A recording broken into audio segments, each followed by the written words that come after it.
بسم اللہ الرحمن الرحیم۔ سب کچھ کے ساتھ میں ہوں اصغر عظیم، اور پاکستان کے ورلڈ کپ کے سپر 8 مرحلے میں باہر ہونے اور بدترین شرمندگی والی کارکردگی، جس کے بارے میں کہتے ہیں نا کہ کوئی شرم ہوتی ہے، کوئی حیا ہوتی ہے، اس کارکردگی کے بعد اب اس کے آفٹر شاک آنا شروع ہو گئے ہیں۔ سب سے پہلا استعفیٰ آ گیا ہے، اور وہ استعفیٰ کسی چھوٹے موٹے آدمی کا نہیں بلکہ آئی سی سی کے بہترین امپائر کا اعزاز رکھنے والے سابق انٹرنیشنل امپائر علیم ڈار کا ہے، جو کہ سلیکشن کمیٹی کے رکن تھے پاکستان کرکٹ بورڈ کی جانب سے۔ دیگر دو رکن میں جو ہیں وہ عاقب جاوید اور اسد شفیق ہیں، جو کہ دونوں سابق ٹیسٹ کرکٹر ہیں۔ علیم ڈار کو اس میں شامل کیا گیا تھا، اور یہ پاکستان میں پہلا تجربہ تھا جب کسی امپائر کو سلیکشن کمیٹی کا حصہ بنایا گیا تھا، اور مجھے نہیں معلوم کہ یہ تجربہ کتنا سود مند ہوا، لیکن نتائج بتاتے ہیں کہ ماضی کی طرح یہ سلیکشن کمیٹی بھی ڈمی تھی، اس کا بھی کوئی کردار نہیں تھا، اور اگر کوئی کردار تھا تو پسند ناپسند کا، یا وہ غیر اعلانیہ جو چیف سلیکٹر ہیں عاقب جاوید، ان کے آگے جی حضوری کرنے کا، یس سر کرنے کا۔ اس کے علاوہ اور کوئی اس کا حل ہمیں نظر نہیں آیا، ہمیں کوئی نتائج نظر نہیں آئے۔ علیم ڈار صاحب قابل احترام شخصیت ہیں، آپ نے استعفیٰ دے کر پہل کی اور باقی دو سلیکٹرز کو جگانے کی کوشش کی کہ ان کی بھی کچھ ذمہ داری بنتی ہے اور قوم سے معافی مانگیں۔ اپنے اس کم از کم 2 سال تو وہ رہیں، بلکہ 3 سال ہو گئے عاقب جاوید کو تو، اور اسد شفیق بھی ان کے ساتھ موجود ہیں، تو یہ ایک ضروری ہے کہ اب وہ اس سے معافی مانگیں، ان کو معافی مانگنی چاہیے اور انہیں بھی استعفیٰ دینا چاہیے۔ اس کے ساتھ ساتھ جو ایک اور خبر ہمارے پاس آ رہی ہے ان کی سلیکشن کمیٹی کے حوالے، اپنا کھلاڑیوں کی پرفارمنس کے حوالے سے، وہ ایک خبر آئی ہے، اور مجھے تو نہیں لگ رہا کہ یہ خبر ایسا ہونا بھی چاہیے یا نہیں۔ پی سی بی ذرائع بتاتے ہیں کہ خراب کارکردگی پر انتہائی پی سی بی کو دکھ اور افسوس کا اظہار ہے، اور اس کے لیے انہوں نے طریقہ یہ نکالا ہے اس اظہار کو عوام تک پہنچانے میں، شائقین کرکٹ تک پہنچانے میں، کہ جیب کاٹ دی جائے۔ جی ہاں، یعنی کہ آمدنی کم کر دی جائے کھلاڑیوں کی، اور یہ فیصلہ کیا گیا ہے جو ذرائع کے مطابق۔ پی سی بی نے ابھی تک اس کی تردید یا تصدیق نہیں کی ہے، لیکن جیب کاٹنے کا مطلب یہ ہے کہ 50 لاکھ روپے کھلاڑیوں کے سینٹرل کانٹریکٹ سے کم کر دیے جائیں۔ مجھے نہیں لگتا کہ یہ کوئی منصفانہ فیصلہ ہے۔ میں تو کہتا ہوں کہ ان کو 1 کروڑ روپے اور دیں، اور ہاتھ جوڑ کے بولے خدا کے واسطے انٹرنیشنل کرکٹ سے ریٹائرمنٹ کا اعلان کرو، یا انہیں بھیج دیں ڈومیسٹک، اور جب تک ڈومیسٹک میں 2-3 سیزن کنٹینیو یہ پرفارم نہ کر لیں، انہیں انٹرنیشنل کرکٹ میں، انہیں پاکستان ٹیم میں لانے کی ضرورت نہیں ہے، کیونکہ ڈومیسٹک کو عزت دیں گے تبھی بات آگے بنے گی۔ صاحبزادہ فرحان کی بات 100% صحیح ہے، وہ ڈومیسٹک میں پرفارم کرتا آ رہا تھا تو اس نے آگے پرفارم کیا۔ اب 50 لاکھ کی کٹوتی میں ان کو کیا ہوگا؟ ارے ان کرکٹر کے تو کروڑوں روپے دبئی میں ڈوبے ہوئے ہیں، انہیں اس پہ کچھ نہیں ہوا، انہیں کیا ہونا ہے؟ ان کے پاس پیسوں کی کمی نہیں ہے۔ یہ جب تک انٹرنیشنل کرکٹ نہیں کھیلتے نا، خاص کر short format O D I یا اب T20، یہ غریب ہوتے ہیں۔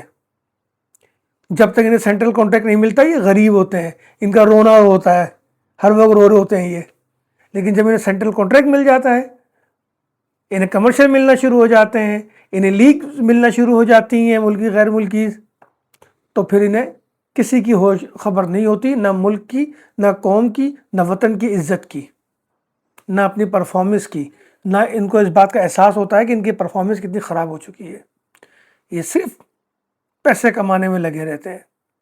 سینٹرل کانٹریکٹ میں اس وقت ایک کیٹیگری میں کوئی کھلاڑی نہیں ہے، اسی وقت سمجھ جانا چاہیے تھا اس ٹیم کا معیار کیا ہے۔ پی سی بی نے اب تک کیا کیا ہے کہ ہمارا کوئی کھلاڑی سینٹرل کانٹریکٹ کی ایک کیٹیگری نہیں لے سکا، پھر ہم ان سے ورلڈ کپ جیتنے کی امید لگائیں؟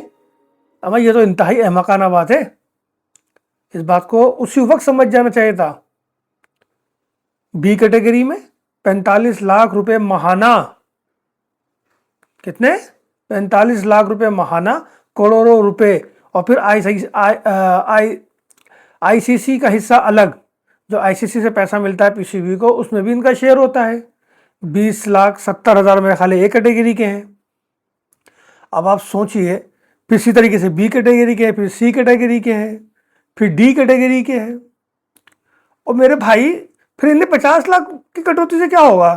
جو کرکٹر کروڑوں روپے ماہانہ صرف اس اینگل سے کما رہے ہیں، جبکہ میچ فیس الگ، کمرشل الگ، انٹرنیشنل لیگز الگ، تو اربوں روپے کی ان کی آمدنی ہے بھائی. 50 لاکھ سے کچھ نہیں ہوگا، یہ مونگ پھلی کا دانہ ہے.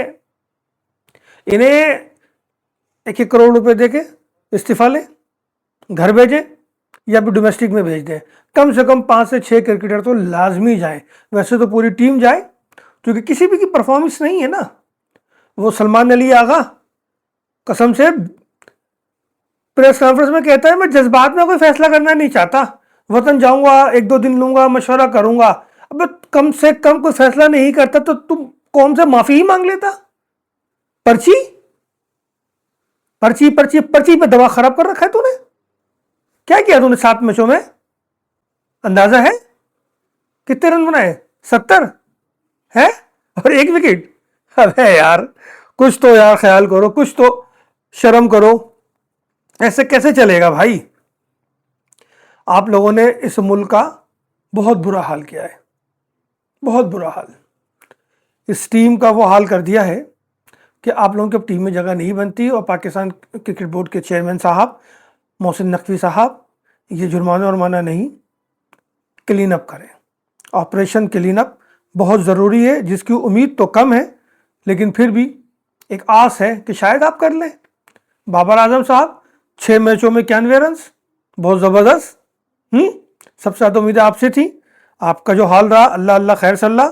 سلمان علی آغا صاحب ہے، آپ کی کیا اوسط رہی؟ 10 کی اوسط سے 60 رنز. کیا بات ہے بھائی. اور 1 وکٹ. اور آپ کی بہترین اننگ تھی 38 رن کی، جس پر اتنے پھولے نہیں سما رہے تھے. یار قسم سے آپ لوگ نہیں ہیں اس قابل. شاداب خان 5 وکٹیں، کتنے رن ہیں؟ 70 ہے نا، 70 رن. سائم ایوب 6 میچز کھیلے آپ نے، کتنے؟ 6 میچوں میں آپ کے رن کتنے ہیں؟ 5 اننگز پہ مجموعی طور پر 70 رن آپ نے بھی بنائے. اور 14 کے اوسط ہے آپ کی، جبکہ سری لنکا کے خلاف آپ نے آخری سپر میچ میں ڈراپ کر دیا گیا تھا آپ کو، کیونکہ آپ کی حرکتیں ایسی تھی، آپ کو ڈراپ ہونا چاہیے تھا. اب میرے بھائیوں، سوائے صاحبزادہ فرحان کے کوئی بھی پلیئر معیار پہ پورا نہیں اترا ہے. صاحبزادہ فرحان کے علاوہ کوئی نہیں ہے. شاہین شاہ آفریدی بھی نہیں ہے. آپ کے جو نیچے سے اجے رانا صاحب، 1 میچ آپ نے اچھا جتوا دیا تھا، پھر 2-3 میچ آپ نے کچھ نہیں کیا، پھر آپ کو ڈراپ کر دیا گیا. آپ کو ایز اے آل راؤنڈر استعمال بھی نہیں کیا گیا. ابھی تو کپتان ہی بتائے نا کہ آپ کا پورا مکمل استعمال کیوں نہیں کیا. لیکن آپ کی پرفارمنس بھی کوئی خاص نہیں رہی 1 میچ کے علاوہ ایز اے بیٹر. اور سائم ایوب تو ویسے ہی کسی گنتی میں نہیں رہے. پھر ابرار نے بھی صرف 1 میچ، یعنی کہ لاسٹ میچ میں جو 3 وکٹیں اس نے 23 رن دے کے لیے، اس کے علاوہ اس کی بھی کوئی خاص پرفارمنس نہیں ہے. کیونکہ آل راؤنڈرز کھیل لیتے نا بھائی، بڑے چیمپئن تھے، آل راؤنڈرز کو ترجیح دی جا رہی تھی. نواز صاحب، آپ کی تو فاتحہ پڑھ لی جائے، آپ بھی کچھ نہیں کر سکے. تو میرا خیال ہے کہ پوری ٹیم کم و بیش 80% ٹیم تو چینج ہوتی ہے. چیئرمین صاحب انہیں چینج کریں، انہیں گھر بھیجیں، بنگلہ دیش کے لیے کوئی اور کچھ اور سوچیں. اور کپتانی کے لیے نہ بابر نہ شاداب، یا تو فخر کو کر لیں یا پھر سابق کپتان سرفراز کو کال کریں. اور کچھ نہیں ہے ہمارے پاس. اور اس عاقب جاوید کو کان پکڑ کے، بلکہ کان مروڑ کے پی سی بی سے باہر کریں. اس کا کوئی کام نہیں ہے. یہ آئنسٹائن ہے، اس کو آئنسٹائن والی جگہ بھیج دیں تاکہ یہ وہیں رہے.